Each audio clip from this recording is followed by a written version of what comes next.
Hello friend, welcome back to e learning with Hina ma'am channel. आज हम practice set 7 के साथ आए हैं। इससे पहले हम प्रैक्टिस सेट आपको 6 तक करा चुके हैं। 7 का जो प्रैक्टिस सेट है वो अमूमन हम आधा करा चुके थे, बट उसके बाद से हमने नहीं कराया है। तो आप प्रैक्टिस सेट 7 को देखेंगे और कोशिश रहेगी कि आज से हमारी श्रृंखला कंटिन्यूस चलती रहे, यानी किसी प्रकार का विघ्न ना आए। तो आज की क्लास को शुरू करने से पहले विघ्नहर्ता का नाम लेते हुए हम अपनी क्लास को शुरू करते हैं तथा आपको उसी मोटिवेशन के साथ, उसी ध्येय के साथ तथा उसी लक्ष्य के साथ कि जब तक तोड़ेंगे नहीं तब तक छोड़ेंगे नहीं। यानी हमें क्या करना है कि इस बार की, चाहे आपकी टीजीटी हो, ठीक है, आपकी टीजीटी हो, आपकी पीजीटी हो, आपका एलटी हो, अगर होम साइंस से कोई भी आता है, कुछ भी एग्जाम आता है, चाहे वो डीएसएसबी का हो, किसी का भी हो, जब तक आप उसको तोड़ेंगे नहीं तब तक उसको छोड़ने वाले हैं नहीं। तो चलिए आज की श्रृंखला की शुरुआत करते हैं उस गणपति बप्पा से, जिसके कारण क्या होता है, विघ्नों का नाश होता है। देखिए, पहला क्वेश्चन जो आपको किस तरह का लगेगा, कुछ सामान्य क्वेश्चन रहेगा, क्योंकि इसके 15 क्वेश्चन हम आपको करा चुके हैं इसकी श्रृंखला में, बट उसमें वॉइस ज़्यादा क्लियर ना होने की वजह से आज हम 50 क्वेश्चनों के साथ पूरे हम अपने 120 क्वेश्चनों को देखेंगे। पहला क्वेश्चन देखते हैं। एक व्यक्ति पशु, वस्तु या पदार्थ जिससे संक्रमण मेजबान तक पहुंचता है, यानी मेजबान का मतलब होता है एक से दूसरे में जाना, यानी एक दूसरे में आदान प्रदान हो जाना। तो यहाँ पे जो राइट आंसर रहेगा वन का, वो आपको बताना है। तो एक व्यक्ति हो या फिर पशु हो या फिर आपका कोई भी पदार्थ हो, जब संक्रमण आदान प्रदान होता है तो वो सभी आपके संक्रमण के स्रोत होते हैं। चलिए नेक्स्ट क्वेश्चन देखते हैं। वो सभी क्या होते हैं, आपके संक्रमण के स्रोत होते हैं। कार्बोलिक अम्ल का पान करने पर रोगी को निम्नलिखित में से क्या कराना चाहिए। तो आपका जो राइट आंसर रहेगा वो है वमन नहीं कराना चाहिए तथा चूने के पानी और अंडे की सफेदी पिलानी चाहिए, क्योंकि इसके से क्या होगा, उसने जो आपका कार्बोलिक अम्ल पिया हुआ है उसको कंट्रोल कर सकेगा। नेक्स्ट चलते हैं। अस्पताल और वृद्ध आश्रम जैसी सरकारी संस्थाएं खाद्य पदार्थों एवं वस्तुएं खरीदने हेतु आमतौर पर निम्न में से किस का विधि का प्रयोग करते हैं। तो आपका जो राइट आंसर रहेगा वो हमारा रहेगा औपचारिक खरीदारी का। ठीक है, क्योंकि जितनी भी हम वस्तुएं खरीदते हैं, कुछ भी खरीदते हैं, वो औपचारिक खरीद विधि के अंतर्गत आती हैं। आपको बता दें कि इसका जो पीडीएफ है वो आपको क्या होगा कि टेलीग्राम चैनल पर विद आंसर की मिल जाएगा, तो परेशान होने की आवश्यकता नहीं है। अब तक के हम जितनी भी वीडियोस बनाते हैं उन सब की पीडीएफ आपको हमारे टेलीग्राम चैनल पर मिल जाती है, बट आपको क्या करना है कि उसमें ऑप्शन देखना है फाइल वाला। ठीक है, टेलीग्राम पे क्या करना है, फाइल वाला ऑप्शन देखना है। उसमें अब तक की जितनी भी फाइल डली हुई हैं सब मिल जाएंगी, बट आपको एक रिकमेंडेशन दी जा रही है कि जो आरडीसी है, आपका रिकमेंडेशन जो चार्ट है, जो वो हम टेलीग्राम पर डाल चुके हैं न्यू वर्जन 2020 का, तो आप वो वहाँ से ज़रूर ले लें, क्योंकि 2 नंबर आपके वहाँ से पक्के हो जाएंगे।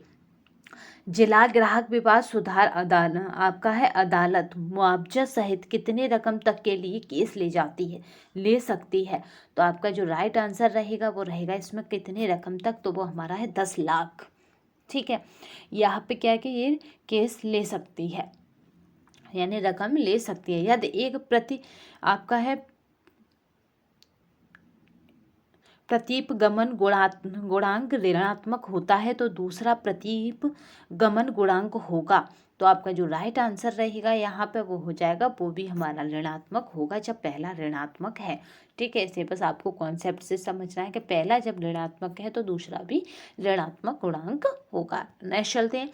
निम्नलिखित में से अनुसंधान की कौन सी विधि सक्रिय जीवन आपकी अवैधता को मापने का अध्ययन में सहायक है। तो आपका जो राइट आंसर रहेगा वो हमारा रहेगा यहाँ पे कौन सी विधि है, तो वह हमारी रहेगी दृष्टांत विश्लेषण विधि। आपको कुछ पार्ट रिसर्च का भी देखना होता है तो वो हम डिटेल में आपको करा देंगे, क्योंकि आपको अगर एलटी है तो वहाँ से भी ये क्वेश्चन बनेगा, क्योंकि एलटी में जो है आपका अमूमन वो सिलेबस के पार्ट उठाए जाएंगे जहाँ से स्टूडेंटों को क्या हो, उसे मतलब उसमें अटेम्प्ट करने की संभावना कम से कम बनती हो। हरित क्रांति के विस्तृत प्रभाव किस पर अधिक पाया गया है। तो आपका जो राइट आंसर रहेगा वो रहेगा चावल और गेहूं पर अधिक पाया गया है।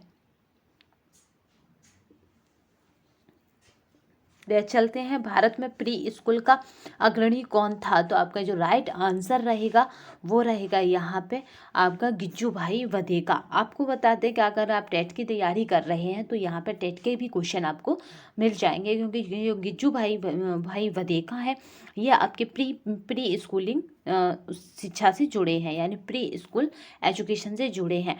अगर इनकी बात की जाए तो इन्हें मूंछों वाली अम्मा कहते हैं। ठीक है, इनका उपनाम जो बच्चों ने रखा है यानी स्टूडेंटों के द्वारा जो रखा गया है वो हमारा मूंछों वाली अम्मा, क्योंकि ये एक जेंट्स है बट इनके कार्य और इनका जो व्यवहार और इनका जो बच्चों के प्रति मतलब कार्य करने का वो है वो इस तरह का है जैसे दादी और माँ करती हैं, तो इसलिए बच्चों ने इनका मूंछों वाली अम्मा नाम रखा है।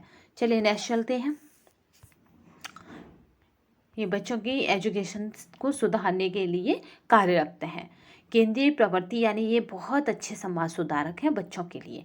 केंद्रीय प्रवृत्ति और विसर्जन के निम्नलिखित माप अनोवा में उपयोग किए जाते हैं। तो आपके जो राइट आंसर रहेगा वो रहेगा मध्य और विसंगति। ये दोनों ही अनोवा में उपयुक्त किए जाते हैं। अनोवा का मतलब होता है एनालिसिस ऑफ वेरिएंस, यानी हमारे पास कितने वेरिएबल हैं जो हमारी रिसर्च में प्रभाव डाल रहे हैं। ये बहुत सटीक आंसर देता है अनोवा कि कौन से वेरिएबल आपके रिसर्च को प्रभावित कर रहे हैं या नहीं कर रहे। ठीक है, तो यहाँ पे मेवी की संभावना नहीं रहती है, स्पष्टता दिखाता है। मिथाइल विषाक्तता के उपचार के लिए निम्नलिखित में से क्या प्रयुक्त किया जाता है? तो आपका जो राइट आंसर रहेगा वो रहेगा इथाइल एल्कोहल प्रयुक्त किया जाता है। नेक्स्ट चलते हैं। शरीर के ऊतकों को तरल के जमा होने को कहते हैं। तो जब शरीर में क्या होगा, ऊतकों में तरल जमा हो जाता है तो उसको क्या कहते हैं कि शरीर कैसा हो जाएगा, आपका फूला फूला सा हो जाता है, तो उसको ओडिमा कहते हैं। ठीक है, एडिमा कहते हैं। तो यहाँ पे ओडिमा हो या एडिमा हो तो एक ही बात है। तो आपका यहाँ पे क्या होता है कि ईडिमा कहते हैं। ईडिमा क्या है, सोडियम क्लोराइड की शरीर में जमा होने से शरीर के ऊतकों में पानी जमा हो जाता है। उससे क्या होता है कि आपको ऐसा रियलाइज होता है कि आप मोटे हो गए या फिर आपके अंदर सूजन आ गई है। ओडिमा कहते हैं इस अवस्था का पूरा शरीर क्या होता है, सूज जाता है। आप पेलेग्रा जानते हैं, इसका भी आपको पता ही है कि विटामिन सी की कमी से होती है। ऑस्ट्रोमलेशिया आपको पता ही है कि ये बच्चों में पाया जाने वाला रोग है। नेक्स्ट चलते हैं। जख्म होने की स्थिति में रक्त जमने में महत्वपूर्ण भूमिका अदा करने वाले प्लेट्स की प्रतिशत संख्या क्या है? अभी के समय में बहुत इंपॉर्टेंट है, तो याद रखिएगा 8 लाख से 10 लाख के mm3 है। नेक्स्ट चलते हैं। शरीर में हार्मोन की स्रोत है, तो आपका जो राइट आंसर है वो है नलिका विहीन ग्रंथियां। ये शरीर में क्या है, हार्मोन के स्रोत हैं। भोजन में उपस्थित रफेज यानी रेशेदार पदार्थ डॉट डॉट करने में सहायता करते हैं। तो आपका जो राइट आंसर है वो हमारा क्रमाकुंजन गति करने में सहायता करते हैं। क्रमाकुंजन गति का मतलब होता है कि आपके पेट की सफाई होना। ठीक है, तो आपके जो रेशेदार पदार्थ हैं यानी फाइबर है, अगर आप इनको लेते हैं तो आपको क्या होता है, पेट संबंधी समस्याओं में कई हद तक आराम मिलता है। यानी पेट संबंधी कोई भी समस्या हो, अगर आप रेशेदार पदार्थ खाना चालू करते हैं तो वो काफ़ी हद तक दूर होती है। जैसे आपका सही से फ्रेश ना होना सबसे बड़ा इसमें कारण है, यानी मल त्याग का ठीक से ना होना। क्रमाकुंजन गति के कारण ही आपको मल का विसर्जन हो पाता है, यानी मल नीचे आ पाता है। अगर आपसे पूछा जाए कि रेशेदार पदार्थ में सबसे ज़्यादा रेशा, तो आप याद रखिएगा सलकंद जो होती है उसमें सबसे अधिक फाइबर पाया जाता है। और प्रेजेंट में जो आपकी डाइट में अलाउड किया गया है शायद रेशे का फाइबर वो 30 है, याद रखिएगा प्रकृति। नेक्स्ट चलते हैं। एक नवजात द्वारा आसानी से पाचित होने वाला मुख्य कार्बोहाइड्रेट है। तो जब नवजात शिशु है जो आसानी से अपना पाचन कर सकता है तो वो हमारा होता है लैक्टोज। इसको वो आसानी से पाचित कर सकता है। नेक्स्ट चलते हैं। एक ऐसा विशेष प्रकार का श्वसन जिसमें वक्ष की गतियाँ बहुत अधिक बढ़ जाती हैं। तो आपका जो राइट आंसर है वो हमारा है प्रशोधनी श्वसन। इसमें क्या होता है कि वक्ष की जो गतियां हैं वो बहुत अधिक बढ़ जाती हैं। मांसपेशियों में थकावट किसके अत्यधिक निर्माण से होती है? तो आपका जो राइट आंसर है वो हमारा है लैक्टिक अम्ल के निर्माण से होती है। लैक्टिक अम्ल का क्या है, जमाव हो जाता है जिसके कारण व्यक्ति को थकान महसूस होती है। प्राणी के शरीर के विभिन्न अंगों को बांधे रखने का कार्य रूप है। तो आपका जो राइट आंसर है वो हमारा है संयोजी कोशिकाओं का। ये क्या करती है, बांधे रखती है। आनुवंशिक गुणों एवं वातावरण के सभी स्तरों के बीच आदान प्रदान के फलस्वरूप हुए विकास को कहते हैं। तो आपका जो राइट आंसर रहेगा वो हमारा रहेगा आपका एपिजेनेसिस। आपका है प्रमाणन, अधिकारी द्वारा प्रमाणित किसी व्यक्ति की 40% से अधिक उल्लिखित असक्तता को कहा जाता है। असक्तता का मतलब हो गया साधारण मतलब सामान्य व्यक्ति से अलग, यानी विकलांग जिसको कहा जाता है, या जिसको क्या जाता है दिव्यांग व्यक्ति, यानी जिसके शरीर में क्या हो सामान्य से अलग विशेषताएं हो, उसका क्या हो 40%। ठीक है, तो असक्तता को कहा जाता है। तो आपका जो राइट आंसर रहेगा कि 40% असक्तता को क्या कहा जाता है, तो आपका रहेगा बेंच मार्क अक्षमता वाला व्यक्ति। बेंच मार्क अक्षमता वाला व्यक्ति, याद रखिएगा।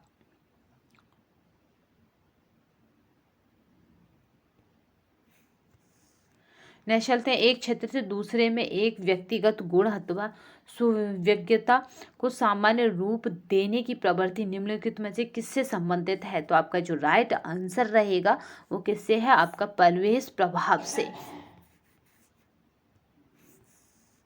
समझदारी और तर्क शक्ति बच्चों में कब विकसित होती है। तो आपका जो राइट आंसर है कि कब विकसित होती है, तो वो हमारा है औपचारिक परिचालन अवस्था में।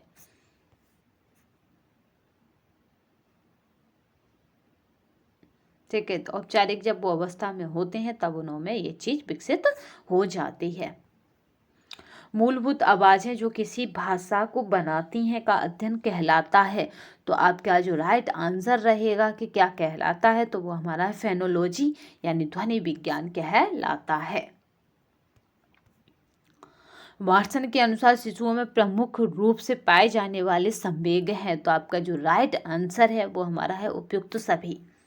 क्रोध, भय, प्रेम, ये सभी क्या है संवेग वाटसन के अनुसार शिशुओं में पाए जाते हैं। नहीं, हम मुख्य संवेग की संज्ञा भी देते हैं। चलिए, अनिच्छित व्यवहार को समाप्त करने के लिए सम्मिलित अनुबंधन और प्रतिरूपण की प्रक्रियाओं का होना निम्नलिखित में से कहलाता है। तो आपका जो राइट आंसर रहेगा वो हमारा व्यवहार परिवर्तन कहलाता है। नेक्स्ट चलते हैं, काफी इंपोर्टेंट क्वेश्चन है। तो आप विशिष्ट उम्र में कौशल और आपका है बर्ताव का पैटर्न जो हम अपेक्षा करते हैं उसे कहते हैं। तो उसे कहते हैं डॉट डॉट कार्य। तो आपका जो राइट आंसर है वो हमारा है यहाँ पे विकासात्मक कार्य। किस वर्ष पल्स पोलियो आपका इम्यूनाइजेशन प्रोग्राम लागू किया गया था। तो आपका जो राइट आंसर है वो हमारा है 1995 में लागू किया गया था। एक शिशु को स्तन मोचन भोज्य पदार्थ देने की शुरुआत करने की सही आयु है। तो यानी आपका जो राइट आंसर रहेगा वो हमारा 6 महीने। स्तन मोचन का मतलब है उसका दूध छुड़ाकर, माँ का दूध छुड़ाकर उसको क्या हो खाद्य पदार्थों पर लाना, जैसे चावल, दलिया, दाल का इस तरह के खाद्य पदार्थ खिलाना, यानी सेमी लिक्विड डाइट देना। माँ बाप का बच्चों के पालन करने के तरीके में अभिभावकों के नियंत्रण दिखाने का तरीका है। तो आपका जो राइट आंसर रहेगा वो रहेगा प्राधिकार पूर्ण प्रणाली। आपको एक चार्ट के थ्रू इसे समझाया जाएगा, क्योंकि इसमें क्या है सारी प्रणाली यानी 4 स्टेपों में बच्चों के पालन को दर्शाया गया है। उसमें कि माँ बाप इस तरह के करते हैं तो कौन सी प्रणाली है, अगर वो इस तरह का करते हैं तो कौन सी प्रणाली। ये चार्ट आपके लिए इम्पोर्टेंट है अगर आप एलटी की परीक्षा में बैठने जा रहे हैं जाएंगे तो, क्योंकि अगर इस बार हमने टारगेट रखा है कि एलटी क्या हम जितने भी होम साइंस से एग्जाम हो सभी के सभी उस क्या हो कि उससे फाइट हो जाए, यानी उससे जो आपको कंटेंट दिया जाए उससे वो एग्ज़ाम क्लियर हो जाए। तो इसलिए हमारा कोई भी ऐसा डायरेक्शन नहीं रहेगा कि इससे नहीं, आपको जब फुल सिलेबस फुल कंटेंट जब आपके पास होगा तो आप चाहे यूजीसी में बैठे चाहे कहीं पे भी बैठे आप बट क्या होगा उसे कर कर ही आएंगे। तो चलिए नेक्स्ट चलते हैं। अपरिपक्व शिशु वे कहलाते हैं जिनका वजन इससे कम होता है। तो आपका जो राइट आंसर रहेगा कि किससे कम होता है, तो यहाँ पे जो रहेगा आपका है 2 kg से कम रहता है, यानी 2 किलोग्राम से भी कम रहता है। वे अपरिपक्व शिशु कहलाते हैं। आपके में अभी आपका आर्मी वाले में आया था कि क्या है 2.5 kg का अगर बच्चा पैदा हुआ है तो वो किस वर्ग के अंतर्गत आएगा। ठीक है। नेक्स्ट चलते हैं, निम्नलिखित में से कौन सा स्त्री प्रजनन अंगों में नहीं आता है। तो आपका जो राइट आंसर रहेगा कि कौन सा स्त्री प्रजनन में नहीं आता है, तो वो हमारा है प्रोजेस्टेरॉन स्त्री प्रजनन अंगों में नहीं आता है। गर्भ में मानसिक दुर्बलता किस कारण नहीं हो सकती। तो आपका जो राइट आंसर रहेगा कि वो किस कारण नहीं हो सकती, तो वो हमारा दुर्घटना।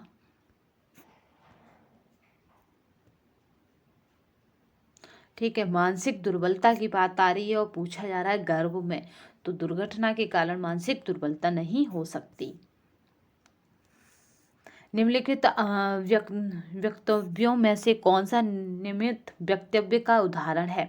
तो निमित्त व्यक्तित्व यानी कौन सा इनमें से उदाहरण है कथन में से। तो आपका जो राइट आंसर रहेगा वो रहेगा, जब कोई महिला गर्भावस्था के प्रथम त्रैमासिक में रूबेला से प्रभावित होती है तब वह बहरे व अंधे बच्चों का जन्म दे सकती है।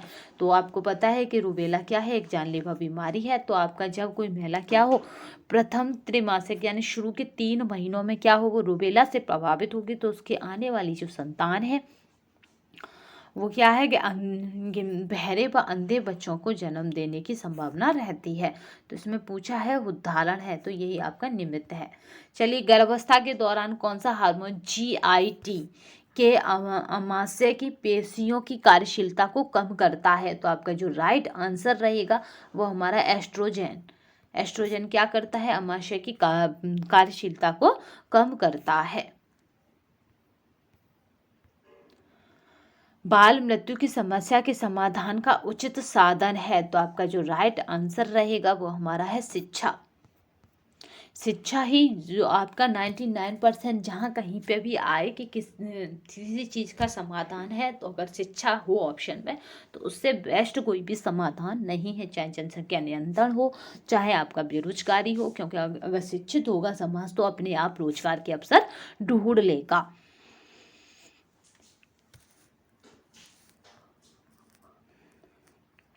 एरिक्सन के द्वारा दी गई तृष्ण बनाम मिश्रष्ट विकास अवस्था फ्राइड द्वारा दी गई निम्नलिखित किस अवस्था में से सबसे अधिक मेल खाती है। तो आपका जो राइट आंसर रहेगा यहाँ पे वो हमारा रहेगा कि फ्राइड की किस अवस्था से मेल खाती है, तो वो हमारी है मुखा अवस्था से मेल खाती है। जीन प्याजे के अनुसार संज्ञानात्मक विकास के निम्न चरण हैं। तो आपका राइट आंसर है कि कौन से चरण है, तो वो है संवेदी पे आपका प्रेरक अवधि चरण। आपका है आचरण प्रक्रिया शास्त्रीय अनुकूलन को पहचाना। तो आपका जो राइट आंसर रहेगा वो हमारा रहेगा इवान पावलव। यहाँ पे देखिए क्या आया है, शास्त्रीय अनुकूलन प्रक्रिया, तो किसने दी है, वो पावलव ने दी है। यानी पावलव ने अपना प्रयोग किस पे किया है, कुत्ते पर किया है। कुत्तों की लार ग्रंथियों पर क्या हुआ कि उद्दीपन और अनुक्रिया के द्वारा इन्होंने इस पर प्रयोग किया है, यानी खाना दिखाकर लार का आना। ठीक है, तो उद्दीपन, फिर उद्दीपन क्या है, खाना, और उस पर लार का गिरना क्या है, उद्दीपन प्रतिक्रिया, यानी उद्दीपन को देखकर यानी रिस्पॉन्स स्टिमुलस, यानी आपने जो देखा उसके बाद रिस्पॉन्स किया। तो ये किसका है, पावलव का है। मानव जीवन की किस अवस्था में मानसिक विकास की प्रक्रिया में तीव्र और बहुपक्षीय परिवर्तन होते हैं। तो आपका जो राइट आंसर रहेगा वो हमारा है किशोरावस्था में क्या होता है, तीव्र और बहुपक्षीय परिवर्तन होते हैं। मानव विकास की प्रक्रिया को मूलभूत संप्रत्यय है। तो आपका जो राइट आंसर है वो हमारा है उपयुक्त सभी, यानी यहाँ पे विकास का अर्थ एवं परिभाषा, विकास की विशेषताएं, विकास एवं अभिवृद्धि में अंतर, ये सभी क्या है इसमें मूलभूत संप्रत्यय है। नेक्स्ट चलते हैं, नवजात शिशु में कौन सी इंद्रिय सबसे कम विकसित होती है। तो आपका जो राइट आंसर है वो हमारा है सूंघना, क्योंकि छोटे बच्चों में ये इंद्रिय सबसे देर में विकसित हो पाती है। देखना, सुनना, स्पर्श करना बहुत जल्दी वो सीख जाते हैं। तभी तो वो छोटे पे रोने लगते एक गोदी से दूसरी गोदी आने पर, क्योंकि वहाँ पे क्या होता है ये आपकी विकसित हो चुकी होती है। देखने पर क्या करते हैं, मुस्कुराते हैं, और सुनना तुरंत आपने कहा आवाज़ दी होगी और वो तुरंत कानों को इधर उधर घुमाना चालू कर देते हैं, सुनने लगते हैं कि कहाँ से आवाज़ें आ रही हैं। अनुवांशिकी के पदार्थ में परिवर्तन डॉट डॉट में परिणित होता है, तो आपका जो राइट आंसर रहेगा 42 का वो हमारा यहाँ पे रहेगा आपका कौन सा है, कोशिका। नेक्स्ट चलते हैं, किसके अनुसार नैतिक विकास 2 चरणों में होता है, तो आपका जो राइट आंसर रहेगा वो रहेगा प्याजे के अनुसार नैतिक विकास जो है वो 2 चरणों में होता है।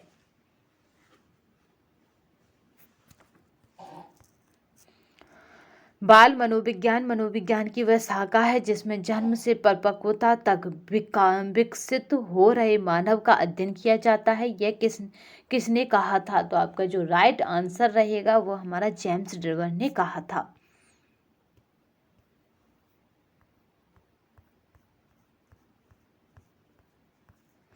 नेक्स्ट चलते हैं, आंकड़ों को समूह और वैज्ञानिक मूल्यांकन की प्रक्रिया क्रमबद्ध और निष्पक्ष को कहते हैं, तो आपका जो राइट आंसर है वो हमारा है औपचारिक मूल्यांकन। भारत का कौन सा राज्य प्राथमिक शिक्षा पर सर्वाधिक धन राशि खर्च करता है, तो आपका जो राइट आंसर है कि कौन सा राज्य है, तो वह हमारा है केरल। ये क्या करता है, शिक्षा पर सर्वाधिक धनराशि व्यय करता है। तभी तो केरल में क्या है, साक्षरता दर सबसे अच्छी है, यानी पहला ऐसा देश जिसमें ऐसा राज्य जिसमें भारत का जहाँ पे साक्षरता दर अच्छी है, तो वो हमारा है केरल। भारत में प्रौढ़ शिक्षा के निम्नलिखित कार्यक्रमों के स्थापना वर्ष को कालानुक्रम क्रम में व्यवस्थित कीजिए, तो आपका जो राइट आंसर रहेगा वो हमारा रहेगा यहाँ पर कालाक्रम में व्यवस्थित करने पर।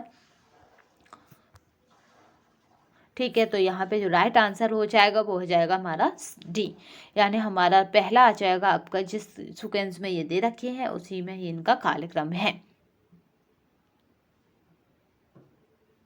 ठीक है, तो पहला हमारा राष्ट्रीय प्रौढ़ शिक्षा कार्यक्रम जिसे NAEP और राष्ट्रीय साक्षरता मिशन आया, फिर संपूर्ण साक्षरता अभियान आया जिसे TLC कहते हैं, फिर आया आपका सशक्त शिक्षा या विस्तार शिक्षा। नेक्स्ट चलते हैं, एक राष्ट्रीय संस्था जो सामाजिक एवं अन्य अपंग बालकों के लिए कार्यरत है, तो आपका जो राइट आंसर रहेगा वो हमारा रहेगा सी, आपका CSWB, जो अपंग और आपके क्या है, याद रखिएगा, राष्ट्रीय संस्था है जो सामाजिक एवं अन्य अपंग बालकों के लिए कार्यरत है।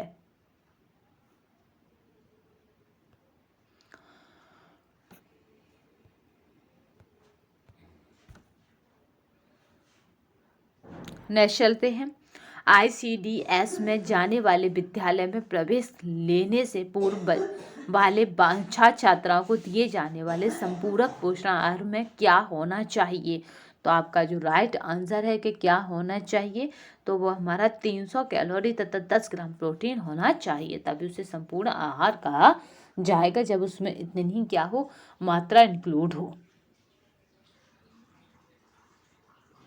अगर संपूर्ण आहार की बात की जाए तो आप याद रखिएगा कि यहाँ पे जो है कि ये स्वास्थ्य से रिलेटेड है तथा धात्री, गर्भवती तथा स्कूल पूर्व यानी प्री स्कूल वाले बच्चों के लिए इम्पोर्टेंट है।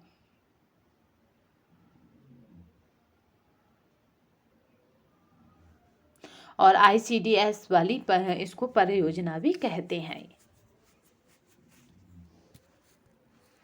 नेक्स्ट चलते हैं, आपका ग्रामीण विकास और नियोजन में महत्वपूर्ण भूमिका अदा करने वाला पायलट प्रोजेक्ट था, तो आपका जो राइट आंसर रहेगा वो रहेगा इटावा प्रोजेक्ट।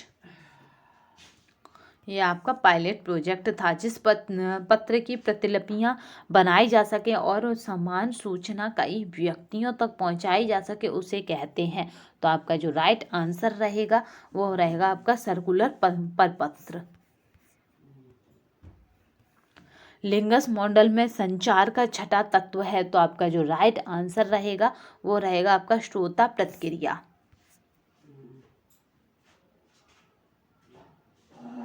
ठीक है, क्योंकि संचार आपका क्या है, आपके 6 स्टेपों पर काम करता है। पहला कम्युनिकेटर होता है, मैसेज होता है, चैनल होता है, आपका ट्रीटमेंट होता है, ऑडियंस होता है, रिस्पॉन्स होता है, यानी प्रेषक, संदेश। हमने एक बार इसे समझाया था इसका क्वेश्चन आने पर। यहाँ पे देखिए, यहाँ पे श्रोता दिया है, ये आपका कौन सा स्टेप है, ये 5वां है, ये 6वां है। अब यहाँ पे देख लेते हैं, संदेश आपका जो है आपका दूसरा स्टेप है। ठीक है, अब यहाँ पे पहले की बात करें तो पहला आपका प्रेषक हो जाता है, देने वाला यानी कम्युनिकेटर, फिर संदेश, संदेश के बाद आ जाता है माध्यम, यानी किससे हम और आप जुड़े हैं, तो वो हमारा जुड़ने का क्या माध्यम है, वो हमारा है चैनल। तो बस उसका नाम है इंग्लिश में चैनल। ठीक है, चैनल, चैनल के बाद आ जाता है फिर हमारे व्यवहार में क्या हुआ, व्यवहार में ट्रीटमेंट देना यानी परिवर्तन करना। तो ये होता है, फिर परिवर्तन के बाद श्रोता आ जाता है, फिर श्रोता के बाद प्रतिक्रिया यानी रिस्पॉन्स करता है। नेक्स्ट चलते हैं। जो ये PDF आपको फिर आंसर की टेलीग्राम चैनल पर मिल जाएगी, तो परेशान होने की आवश्यकता नहीं है। एक सुयोजित आपका विस्तृतीकरण शिक्षण पद्धति के अनुक्रम का चयन करें, तो आपका जो राइट आंसर रहेगा वो रहेगा आपका अभिरुचि, इच्छा, दृढ़ विश्वास, कर्म और संतोष।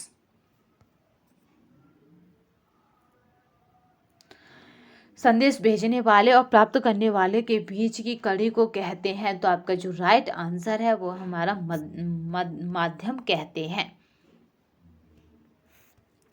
बालकों के लिए गृह विज्ञान शिक्षा का प्रारंभ करना चाहिए, तो आपका जो राइट आंसर है वो हमारा है प्राथमिक स्तर से। प्रसार शिक्षा शब्द का सर्वप्रथम किस देश में प्रयोग हुआ, तो आपका जो राइट आंसर है वो हमारा है UK में सर्वप्रथम प्रयोग हुआ प्रसार शिक्षा का।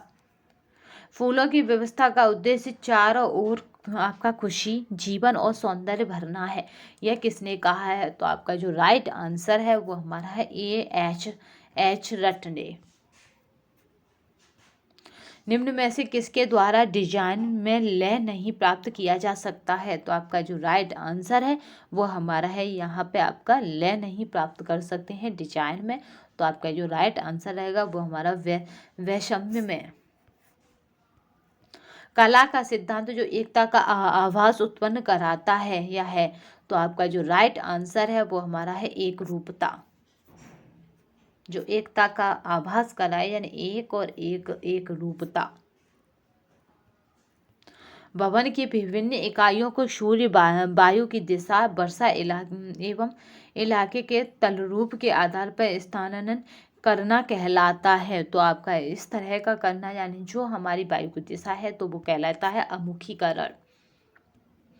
निम्नलिखित में से कौन से उपकरण रसोई घर में प्रयोग नहीं किए जाते हैं, तो आपका जो राइट आंसर रहेगा कि कौन से उपकरण है जो रसोई घर में प्रयुक्त नहीं किए जाते हैं, तो आपका रहता है टेली मशीन और दूसरा रहता है आपका बेन मेरी।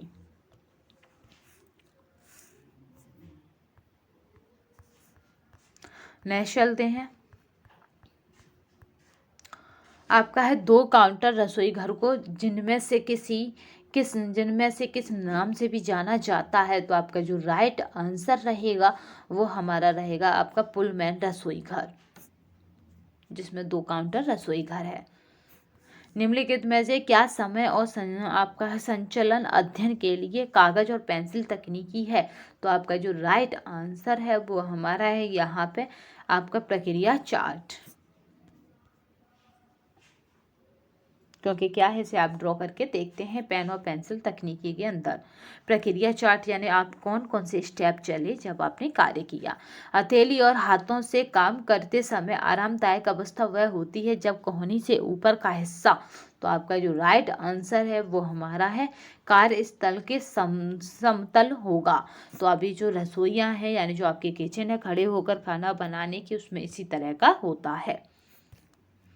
हिंदुओं में विवाह के कितने परंपरात्मक स्वरूप माने गए हैं, तो आपका जो राइट आंसर है वो हमारा है 8 माने गए हैं।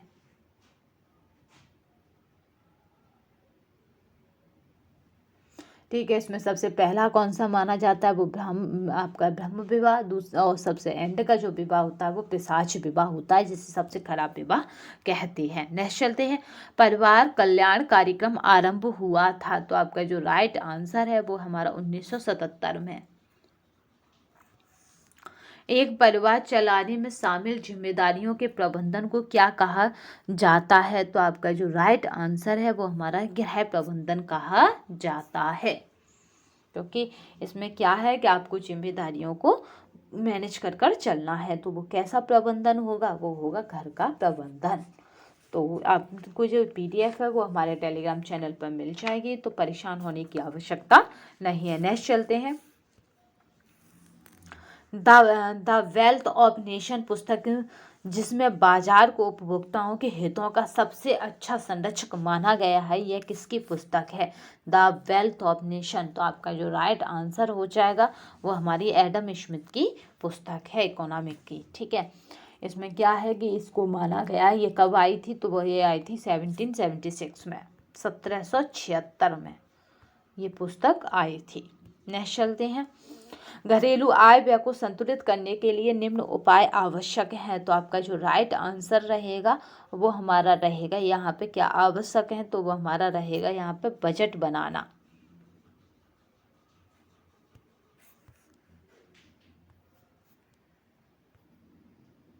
एक पॉलिसी जिसे किसी निर्दिष्ट अवधि में या किसी व्यक्ति की मृत्यु के बाद एक आपका है मुफ्त राशि प्रदान करने के लिए रूपांकित किया गया, उसका नाम क्या है? तो आपका जो राइट आंसर है वो हमारा है बीमा पॉलिसी। सजावट का सिद्धांत है। तो आपका जो राइट आंसर है वो हमारा है अनुपात और अनुरूपता, ये दोनों ही सजावट के सिद्धांत हैं। मेडल ने व्यक्ति की कार्य पद्धति में सुधार के परिवर्तनों को, तो आपका जो राइट आंसर रहेगा, तो आपका यहाँ पे राइट आंसर जो रहेगा वो हमारा 5 स्तरों पर विभाजित किया है।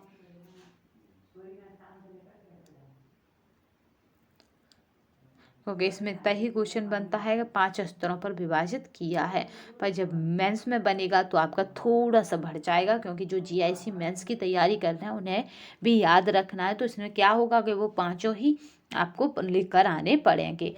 तो पहला कौन सा है? हाथ अथवा शरीर की गतिविधियों में परिवर्तन, यानी बाएं हाथ का प्रयोग करते हैं, वो तो हम करते हैं क्योंकि दायां हाथ हमारा थक जाता है। तैयार उत्पादन में परिवर्तन करते हैं, जो हमारे पास उत्पादन है उसमें भी हम परिवर्तन करते हैं। फिर हमारा होता है तीसरा उत्पादन में परिवर्तन, यानी कार्य सलीकरण उत्पादन में परिवर्तन लाकर किया जा सकता है। तैयार में परिवर्तन, उत्पादन में परिवर्तन, फिर कच्चे माल में परिवर्तन, फिर हमारा उपकरणों में परिवर्तन। जो हमारे पास टूल्स वगैरह हैं उन्हें भी हम अगर अप्लाई कर देते हैं तो हमारा जल्दी कार्य हो जाता है। गृह प्रबंधन है, तो आपका जो राइट आंसर है वो है आपका स्रोतों को इस प्रकार उपयोग करना कि लक्ष्य की प्राप्ति हो, यह हमारा होता है गृह प्रबंधन। नेक्स्ट चलते हैं, इनमें से कौन सा एक सार्वभौमिक ब्लीच है जो सब्जियों और जानवरों दोनों के तंतुओं पर प्रयोग किया जाता है तथा रेशम, ऊन और रेयॉन के लिए एक सुरक्षित ब्लीच के रूप में माना जाता है? तो आपके ब्लीच से बहुत क्वेश्चन आते हैं और काफ़ी इंपोर्टेंट हो जाते हैं, तो इसलिए रेशों पर ब्लीच की प्रक्रिया है उसे हम एक दिन देखेंगे। तो यहाँ पे हो जाएगा आपका हाइड्रोजन पेरोक्साइड। ठीक है, आपका हाइड्रोजन पेरोक्साइड यानी H2O2। घास का धब्बा मिटाने के लिए निम्नलिखित में से किस आपका है प्रतिकर्मक यानी आपका रिएजेंट का प्रयोग किया जाता है? तो जब प्रतिकर्मक की बात आए तो वो हमारा हो जाएगा यहाँ पे आपका मिथाइल युक्त आपका स्पिरिट।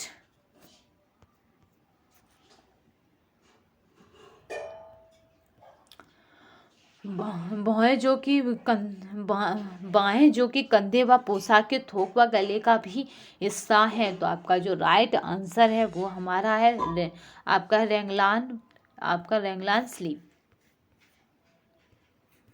निम्नलिखित में से कौन सी दोहरी नोक वाली डाट है? तो आपका जो राइट आंसर रहेगा यहाँ पे कि कौन सी डाट है, तो वो हमारी हो जाएगी आपकी फ्लॉज। ठीक है, फ्लॉज डाट क्या है? दोहरी डाट है।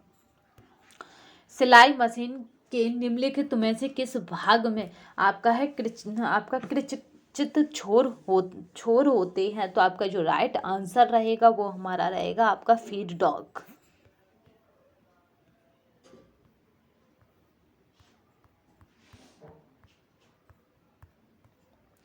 आपका अभिकथन और कारण से यहाँ पे देखिए, अभिकथन कह रहा है कि समान पैटर्न बुने हुए और महिला रेशों के लिए उपयुक्त हो सकता है। ठीक है, जबकि कारण कह रहा है बुने हुए और महिला रेशों में समान गुण होते हैं।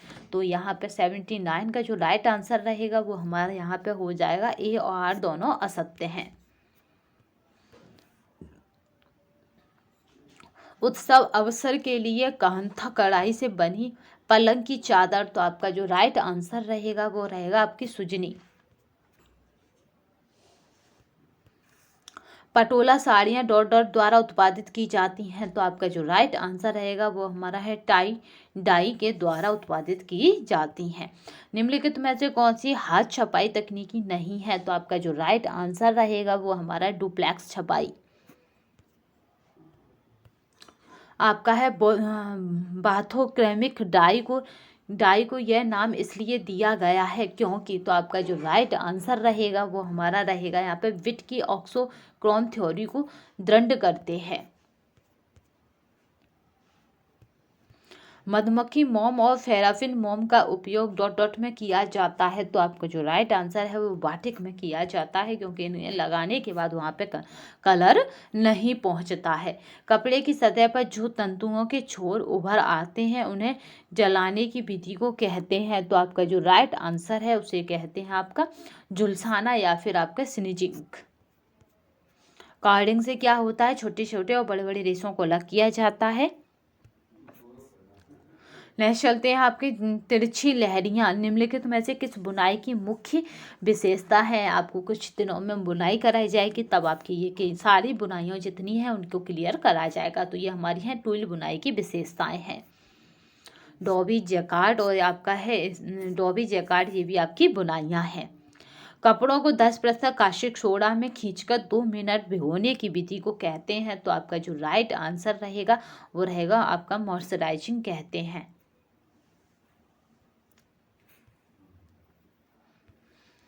वस्त्र परिसज्जा माध्यमों में से कौन सा कई वस्त्रों को इकट्ठे परिष्कृत करने में उपयोग किया जाता है? तो आपका जो राइट आंसर रहेगा वो हमारा रहेगा टनल उपयोग किया जाता है।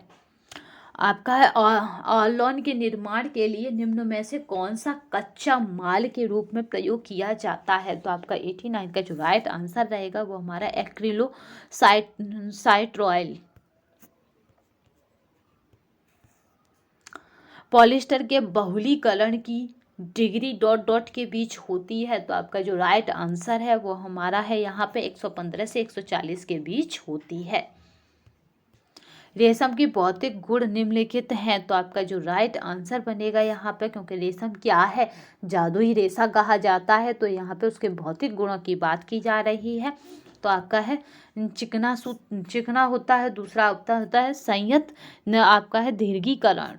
तो आपका जो राइट आंसर हो जाएगा वो हो जाएगा ए।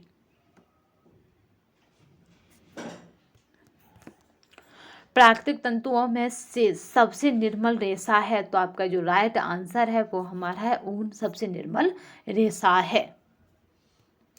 किस उत्पादन के लिए आपका उटाई की आवश्यकता होती है? तो आपका उटाई किस पे की जाती है? तो वो की जाती है आपकी रुई पर, क्योंकि उटाई के द्वारा क्या होता है, रुई में बीजे होते हैं यानी जिन्हें हम पिनौने कहते हैं, उन्हें अलग किया जाता है।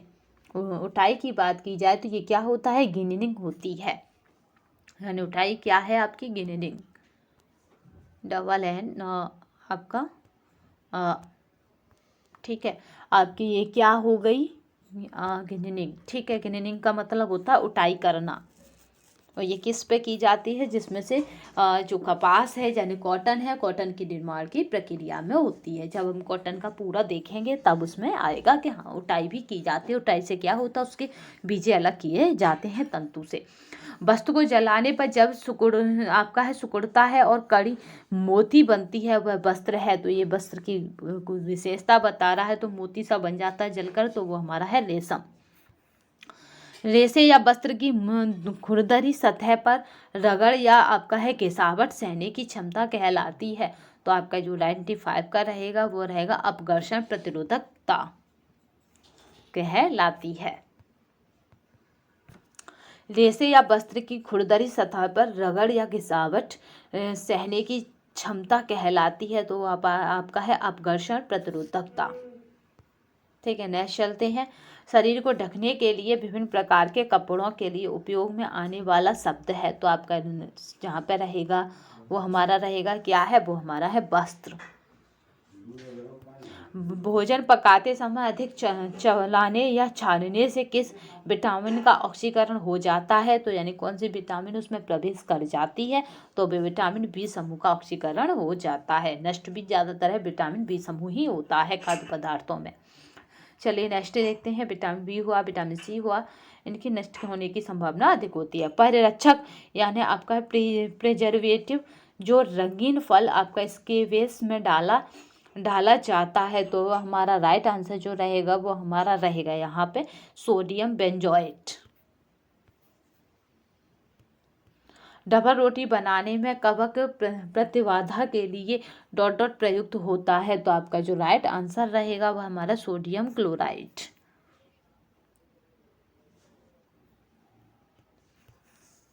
टमाटर की सॉस में प्रयुक्त किया जाने वाला आपका है परिरक्षित पदार्थ है। तो आपका जो राइट आंसर है वो हमारा सोडियम बेंजोएट को टमाटर की सॉस में प्रयुक्त किया जाता है।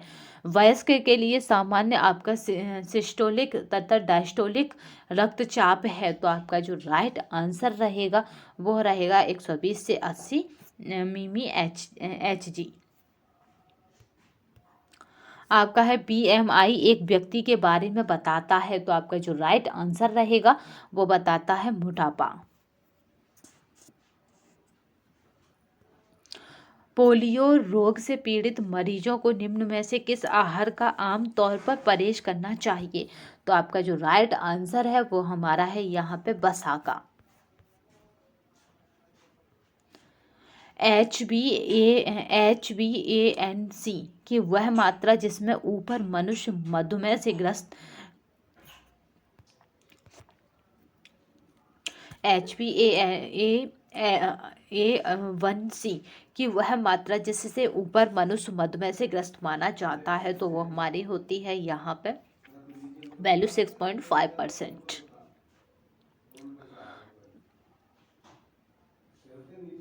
से कम। चलिए नेक्स्ट देखते हैं।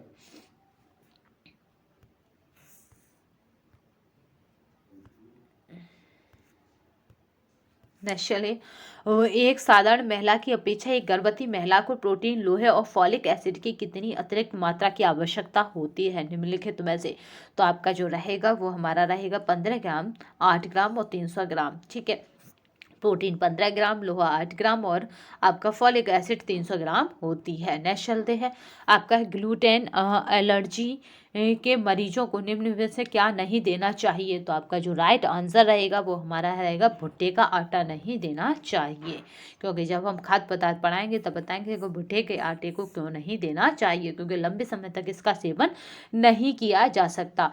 भोजन प्रबंधन कर्मकारों को सही क्रम में व्यवस्थित कीजिए, यानी कैटरिंग को सही क्रम में व्यवस्थित कीजिए। तो आपका जो राइट आंसर रहेगा वो हमारा रहेगा यहाँ पे पहला प्रबंधक होगा, फिर रसोईया होगा, निरीक्षक होगा, उपयोगकर्ता होगा, फिर कार्यकर्ता होगा। तो आपका जो राइट आंसर हो जाएगा 107 का वो हमारा हो जाएगा बी।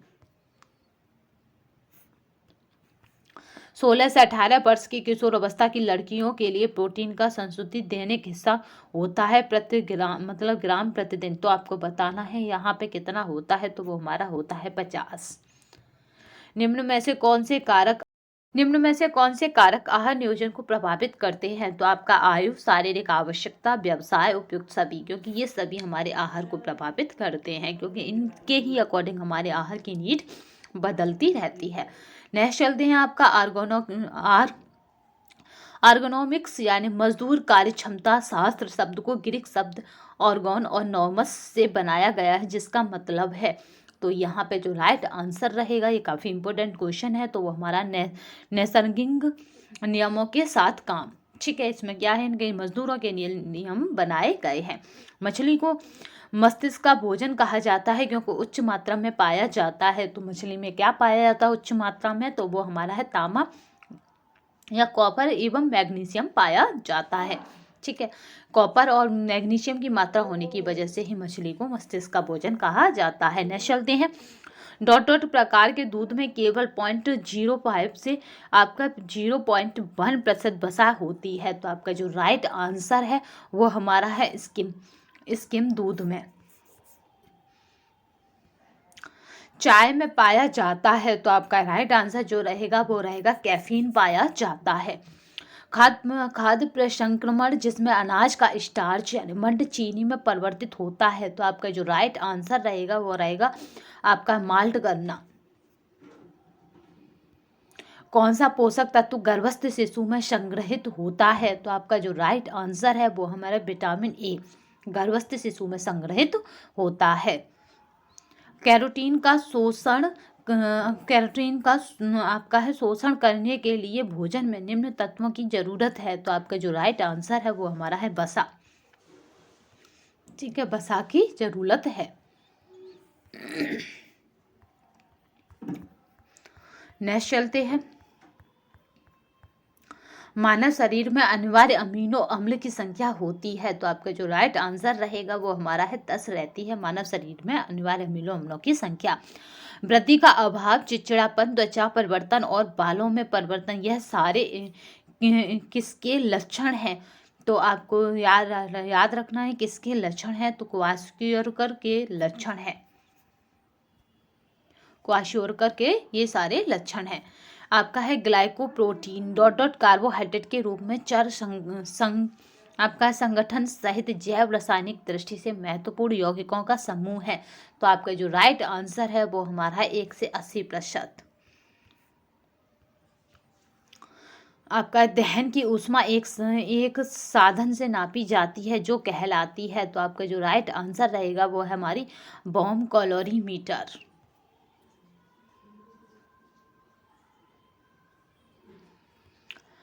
आपका है WHO द्वारा सुझाए गए वयस्क एशियन व्यक्ति का सामान्य BMI है। तो आपका जो राइट आंसर है वो हमारा है आपका 18 से 23 किलोग्राम। जो आपका राइट आंसर होगा वो होगा ए। अगर आपका BMI की बात करें तो ये होता है बॉडी मास इंडेक्स। हमें संतुलित आहार लेना चाहिए क्यों लेना चाहिए? तो इसमें आहार संबंधी समस्त आवश्यकताएं पूरी हो जाती हैं। भारत में निम्नलिखित सूक्ष्म पोषक पदार्थों की कमी संबंधी विकारों को उच्च बोझ है। तो आपका जो राइट आंसर है वो हमारा है रतौंती। ठीक है, यहाँ पे उच्च बोझों की बात की जा रही है। तो आपका क्या है यहाँ पे, वैसे तो राइट आंसर इसका जो रहेगा वो रतौंदी रहेगा, बट यहाँ पे आपका घेंगा भी है। याद रखिएगा, ये भी आयोडीन की कमी से होता है। और आपका रक्त अल्पता ये लोहा तत्व यानी आपका आयरन की कमी से होता है। तो ये सभी क्या है, पोषक तत्वों की कमी से संबंधित विकार हैं तीनों के तीनों। याद आपको रखनी है कि तीनों क्या है, पोषक तत्व से संबंधित विकार है। घेंगा हुआ, रतौंदी हुआ और आपका रक्त अल्पता हुआ। तो ये क्या है आपके यहाँ पे जो राइट आंसर बनेगा 123 का, वो आपका रहेगा यहाँ पे आपका यहाँ पे बी यानी घेंगा, आपका रतौंदी और आपका रक्त अल्पता। नेक्स्ट चलते हैं, वह भोजन जो एक पोषकीय दृष्टिकोण से पूर्णतः अपर्याप्त है।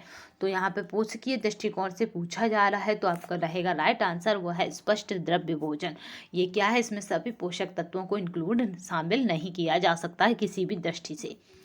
नेक्स्ट चलते हैं, निम्न सघनता वाले कपड़ों का। तो आपका जो राइट आंसर है वो है भार कम होता है क्योंकि रेसे काफ़ी दूर दूर हो जाते हैं। निम्न सघनता, ठीक है, तो जिस तरह इस तरह रेसे होते हैं ताने वाने के, वो इस तरह दूरी कर लेते हैं। तो जिससे क्या होगा, इसका भार तो कम हो ही जाएगा, साथ में इसमें क्या होगा, मजबूती भी कम हो जाती है। क्योंकि सघनता की कमी होने की वजह से जब रेसे पास पास होते हैं तो उनमें सघनता अधिक होती है। तो क्या होता है, भार तो बढ़ता है बट उनमें मजबूती भी बढ़ती है। तो आज के लिए बस इतना ही। अगली श्रृंखला में हम फिर मिलेंगे और सारे कंटेंट को हम प्रोवाइड कराने की पूरी कोशिश करेंगे, बट प्रैक्टिस सेट को हम कोशिश करेंगे कि अब से ये श्रृंखला ना टूटे, क्योंकि जितना ज़्यादा रिवीजन होगा, क्योंकि एमसीक्यू टाइप क्वेश्चन पेपर होता है आपका किसी भी एग्जाम को हो, केवल जीआईसी का मैथ्स छोड़ के, तो अभी तक जो भी है वो एमसीक्यू टाइप है, चाहे आपका यूजीसी नेट हो, चाहे आपका यूजीसी नेट हो, क्योंकि हमने पिछली बार यूजीसी नेट को नहीं लिया था, बट यूजीसी हो, आपका टीजीटी हो या पीजीटी हो, ऑल एग्जाम जो एमसीक्यू टाइप होते हैं उन सब के लिए ये श्रृंखला या ये सीरीज़ काफ़ी इंपॉर्टेंट रहेंगी। तो चलिए बस आज के लिए बस इतना ही। धन्यवाद। अगले सेशन में फिर मिलेंगे, यानी अगले आपको इसी श्रृंखला में फिर मुलाकात होगी। तब तक के लिए जय हिंद, जय भारत। अगर आप लाइव सेशन से जुड़ना चाहते हैं तो इस चैनल को सब्सक्राइब जरूर कर लें, क्योंकि लाइव सेशन का हमारा कोई समय पहले से निश्चित नहीं होता है। तो जब भी आपको लगेगा हमें लाइव सेशन से जुड़ना है तो इस चैनल को सब्सक्राइब कर लीजिएगा, जिससे कि नोटिफिकेशन आपके पास आ जाए, क्योंकि लाइव सेशन जब भी शुरू होगा उसका पहले से नोटिफिकेशन डालना पॉसिबल नहीं हो पाता है। बट आपको क्या करना है कि अगर आप लाइव सेशन से जुड़ना चाहते हैं तो इस चैनल को सब्सक्राइब कर लीजिएगा, जिससे कि आपके भी पास, और बेल आइकन को जरूर प्रेस कर लीजिएगा, जिससे कि नोटिफिकेशन आपको प्राप्त हो जाए। तो अभी तक के लिए बस इतना ही। जय हिंद, जय भारत।